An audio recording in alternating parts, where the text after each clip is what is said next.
June the 4th, 1942, 10:26 in the morning. The sky above the Pacific stretches endlessly blue, broken only by scattered clouds drifting like torn fabric across the heavens. Aboard the carrier Akagi, Commander Mitsuo Fuchida stands on the flight deck, his nostrils filled with the sharp scent of aviation fuel and salt spray. The deck beneath his boots trembles with the idling engines of fully armed Nakajima B-5N torpedo bombers, their propellers spinning lazy circles in the tropical heat. In the ready rooms below, pilots adjust their Hachimaki headbands and check their watches. They expect another victory, another demonstration of Japanese naval superiority that has swept unchallenged across the Pacific for 6 months. The Kido Butai, the First Air Fleet, has never known defeat. Its 4 carriers have brought fire to Pearl Harbor, crushed resistance in the Indian Ocean, and carved an empire from coral and blood. But in 18 minutes, 3 of those carriers will be burning pyres, and the men who survive will carry a new and terrible knowledge back to Japan, that American carrier tactics possessed a lethality they had catastrophically underestimated. The Japanese Navy entered the Pacific War with a confidence built on revolutionary doctrine and stunning success. Since the surprise attack on Pearl Harbor 6 months earlier, Japanese carrier task forces had operated with near impunity across an ocean suddenly transformed into their private lake. They had sunk the British battleship Prince of Wales, devastated Darwin, and raided Ceylon with barely a scratch in return. Japanese naval officers studied at the Naval Staff College in Tokyo with a curriculum emphasizing aggressive carrier operations, coordinated airstrikes, and the decisive battle doctrine, the Kantai Kessen, that promised to destroy the American fleet in one climactic engagement. Their carriers were commanded by veterans, their pilots among the most experienced in the world, averaging over 800 flight hours each. They had developed the concept of massed carrier operations before any other navy, concentrating their flat tops into a single powerful fist that could overwhelm any defense. Admiral Isoroku Yamamoto himself had written that Japan's only hope lay in decisive early victories that would force America to negotiate. Midway was supposed to be that victory, the trap that would lure out and annihilate what remained of the American carrier force. What Japanese planners failed to recognize was that the Americans were learning, adapting, transforming their carrier doctrine with each engagement into something entirely different from their own. The U.S. Navy had entered the war with cautious, defensive carrier tactics, but desperation and necessity had forged a new approach, one that emphasized decentralized command, aggressive initiative, and a willingness to accept risk that bordered on recklessness by Japanese standards. Commander John Thatch had developed the Thatch Weave, a revolutionary defensive fighter tactic. American damage control parties trained obsessively, their ships designed with redundancy the Japanese considered wasteful. Most critically, American carriers operated with a flexibility that allowed individual task force commanders to make decisions without waiting for orders from distant admirals. The Japanese expected caution and predictability. They would instead encounter something far more dangerous, organized chaos driven by junior officers empowered to act on their own initiative. At 10:22 that morning, Lieutenant Commander Wade McCluskey's dive bombers from Enterprise appeared above the Japanese fleet like apparitions. McCluskey had made a critical decision entirely on his own authority, extending his search beyond his assigned sector after finding empty ocean where intelligence predicted the Japanese would be. He followed the wake of a lone destroyer and found not one carrier, but 3, their decks crowded with aircraft being rearmed and refueled, their combat air patrols drawn down to sea level chasing American torpedo bombers. What happened next unfolded with the terrible precision of a nightmare. The dauntless dive bombers rolled into their attacks almost unopposed. At 10:26, bombs smashed through Akagi's flight deck, detonating among aircraft loaded with torpedoes and fuel. secondary explosions tore through the hangar. At nearly the same moment, Kaga took 4 direct hits that transformed her into a floating inferno. Soryu, the 3rd carrier, received 3 bombs that turned her flight deck into buckled steel and her interior into a crematorium. In the span of 5 minutes, the Kido Butai lost 3/4 of its strength. Japanese survivors spoke later of the shock, not merely of the attack itself, but of its implications. Captain Tomeo Kaku, commanding Hiryu, the sole surviving carrier, immediately launched a counterstrike that found and crippled the Yorktown, demonstrating that Japanese pilots remained deadly effective. But Hiryu herself was located and destroyed that afternoon by yet another American strike that seemed to materialize from nowhere. What terrified Japanese officers in the aftermath was the realization that American carrier operations did not follow the pattern they understood. There was no single massed striking force to locate and destroy. American carriers operated dispersed, their strikes launched piecemeal from multiple directions, their command structure allowing individual squadron commanders to attack independently rather than waiting to coordinate. From a Japanese perspective trained in centralized control and massed formations, it appeared almost anarchic. Yet, it was devastatingly effective. Lieutenant Joichi Tomonaga, leading the strike from Hiryu, before dying in the attack, had reported back something that would haunt Japanese carrier doctrine for the rest of the war. American carriers could launch and recover aircraft with a speed and efficiency that matched or exceeded their own, despite supposedly inferior training. The myth of overwhelming Japanese superiority began to crack. In the weeks following Midway, as damaged ships limped back to Kure and Sasebo, surviving officers submitted after-action reports that painted a disturbing picture. The Americans possessed radar that detected incoming strikes at ranges the Japanese could not match, giving them precious minutes to launch fighters and prepare defenses. American carriers coordinated their combat air patrols with a sophistication that suggested real-time communication and direction from shipboard fighter direction officers, a capability the Japanese Navy lacked. Most troubling of all, American damage control had saved the Yorktown despite catastrophic damage. She had been repaired and operational after Coral Sea in an impossibly short 72 hours, and even after the Hiryu strike at Midway, had stayed afloat for 2 more days. Japanese carriers, by contrast, seemed to explode and burn with terrifying ease. The tactical manual distributed to Japanese carrier officers in August 1942 reveals the depth of their concern. Translated excerpts warned of American swarm tactics, multiple small strikes from dispersed carriers rather than single massed attacks.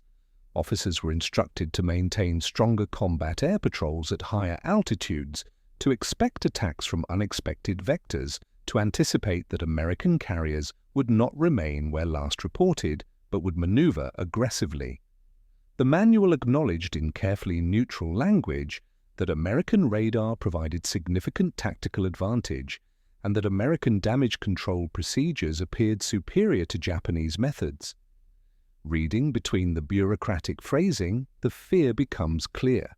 The Americans had developed a style of carrier warfare the Japanese could not easily counter. That fear deepened with each subsequent engagement. At the Eastern Solomons in August, American carriers again demonstrated their ability to absorb punishment and keep fighting.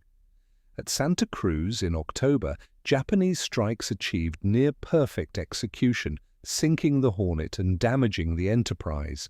Yet the cost in experienced aircrew was catastrophic, losses the Japanese could not replace.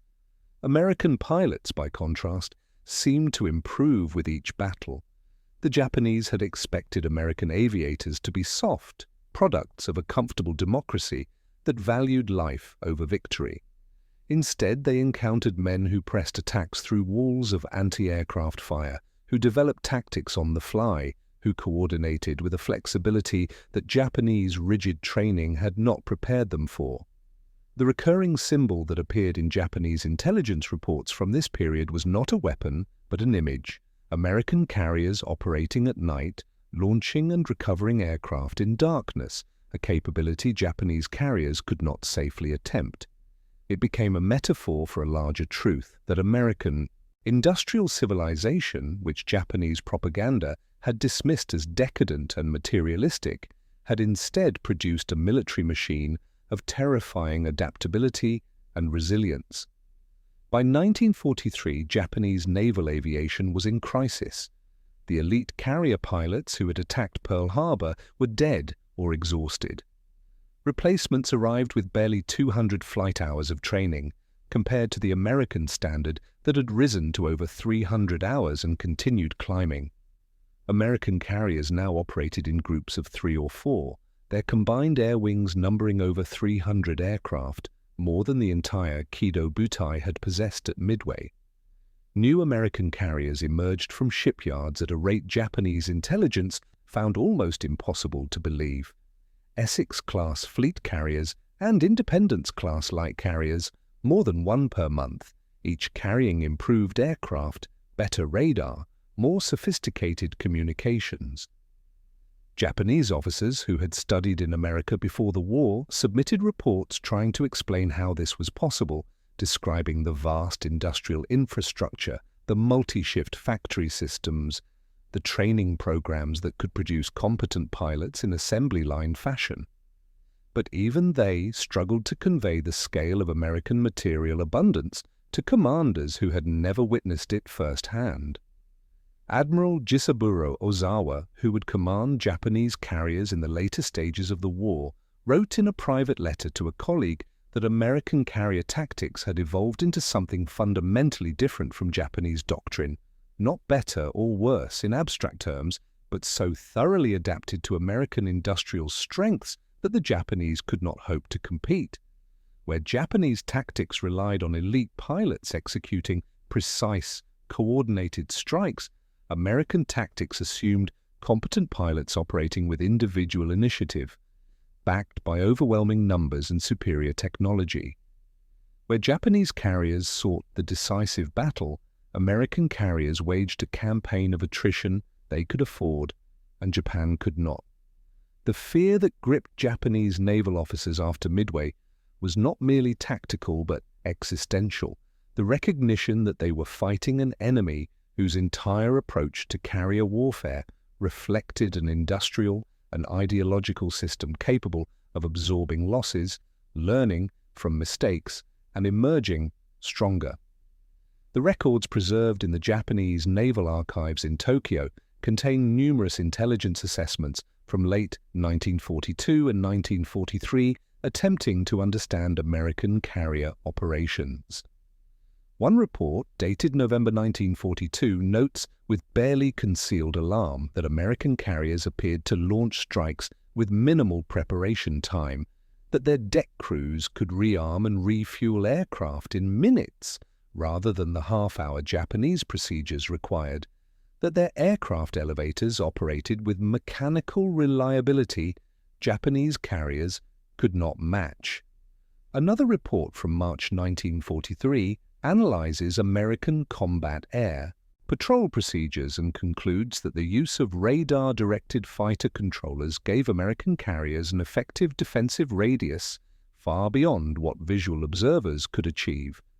A third report from July 1943 examines the new Essex-class carriers and notes that they incorporated design lessons from early war experience, improved firefighting systems, better compartmentalization, redundant damage control stations, changes that reflected an institutional capacity for self-correction the Japanese Navy seemed to lack. By the time of the Battle of the Philippine Sea in June 1944, the engagement Americans would call the Great Marianas Turkey Shoot, Japanese carrier aviation had been reduced to a hollow shell. Poorly trained pilots flying obsolete aircraft hurled themselves at American task forces defended by hundreds of Hellcat fighters directed by radar from every ship in the formation. Of 373 Japanese carrier aircraft launched that day, only 130 returned. American losses totaled 29 aircraft. Vice Admiral Takeo Kurita, watching from his battleship as wave after wave of Japanese planes fell burning into the sea, reportedly told his staff that it was like watching children being slaughtered by adults. The fear that had begun at Midway had become reality. American carrier tactics, backed by industrial might and technological superiority, had rendered Japanese naval aviation obsolete. The final symbol of that transformation came not in battle, but in surrender.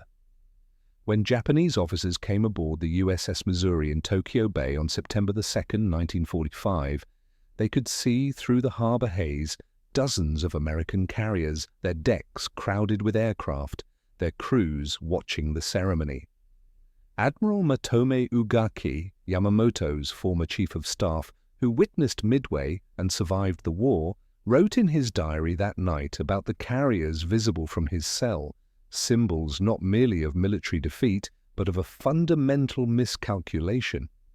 Japan had bet that spirit could overcome material, that elite warriors could defeat mass production, that centralized control could match decentralized initiative. Midway had been the moment that bet began to fail, the moment when Japanese naval officers first glimpsed the true nature of the opponent they faced. The fear that gripped them in the smoke and chaos above the Pacific that June morning was not the fear of death. Japanese officers had been prepared for that, but the fear of irrelevance, the recognition that they were fighting a war their doctrine could not win against an enemy who rewrote the rules with each engagement. American carrier tactics after Midway did not simply defeat Japanese naval aviation, they rendered it conceptually obsolete, a beautiful but doomed art, overwhelmed by industrial modernity. The burning carriers at Midway were pyres not just for ships and men, but for an entire vision of naval warfare, consumed by the terrible efficiency of an enemy who learned faster, adapted better, and could afford to lose battles while winning the war. That knowledge, carried back to Japan by the survivors, proved more devastating than any military defeat, the understanding that they had never truly known their enemy at all.